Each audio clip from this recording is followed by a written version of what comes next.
Okay, good night, guys. This is day 148 out of 163 to 166. Ask them about the people of the town which was by the sea, who broke the Sabbath. During the Sabbath, abundant fish would come to them clearly visible, but on the other days, the fish were never seen. In this way we tested them for their rebelliousness. When some of the righteous among them questioned their fellow Sabbath-keepers, "Why do you bother to warn those Sabbath-breakers who will either be destroyed or severely punished by Allah?" They replied, "Just to be free from your Lord's blame, so perhaps they may abstain."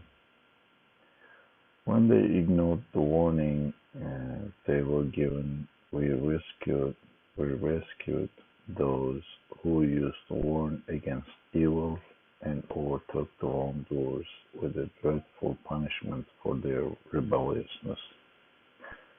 But when they stubbornly persisted on violation, we said to them, "Be disgraced like apes." Okay, as you know, we are for a couple of days we are talking about Musa alayhi salam and his people, the children of Israel, and their stories, up and down stories, if you will. And here there is another story about banning on called Sabbath, which means that Allah Jalla Jalaluhu ordered them not to fish on one day, and they were sort of trying to con Allah Jalla Jalaluhu by putting their nets in water one day before and getting their nets after that day, and sort of they were trying to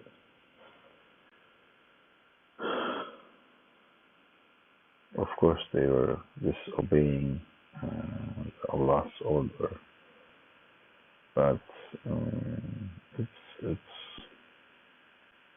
loopholes, okay, but it's unbelievable that they are trying to con Allah Jalla Jalaluhu. How come?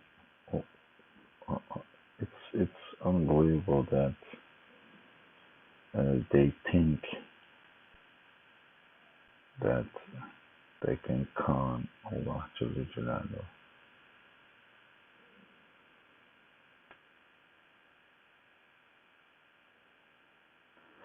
And of course, there were some righteous people among them, and they said, "Don't do this."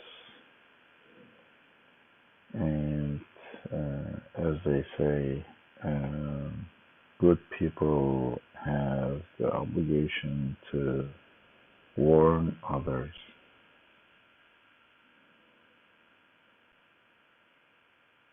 And as a result, Allah Jalla Jalaluhu will not put them responsible for other people's what they did. So if there is any injustice, anything going on in your society, in your community, in your nation, or wherever you live, and if you say, "Okay, I don't care," or "What can I do? I can do nothing," or things like that, It's not acceptable.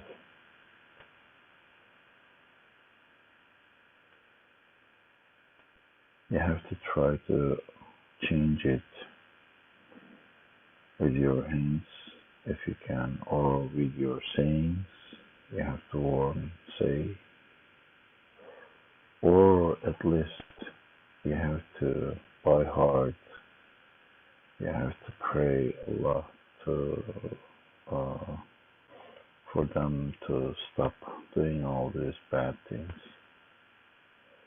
But if you say I don't care or it's none of my business, it is your business.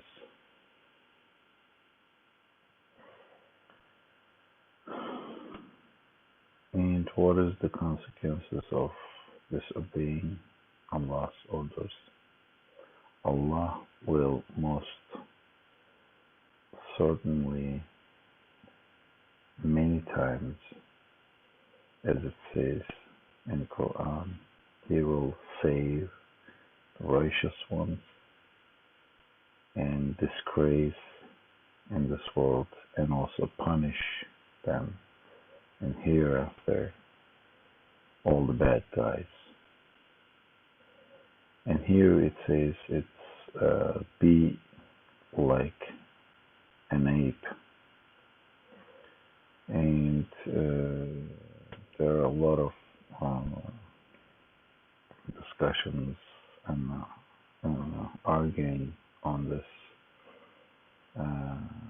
stuff, and some people say that the children of Israel, some of them turned to apes, which is something I don't believe, and not logical.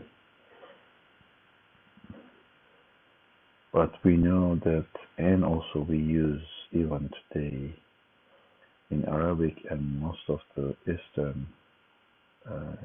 East cultures, the phrase "be like apes" means that who has great gross appetite and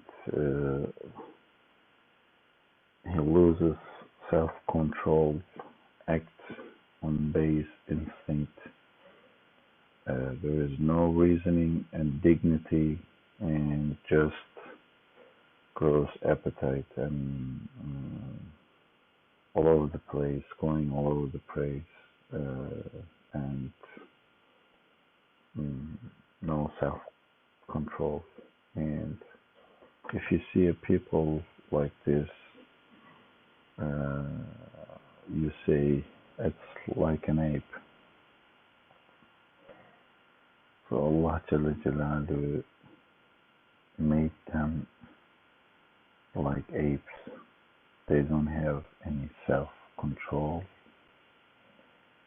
and they act with their base instincts and no reasoning and dignity.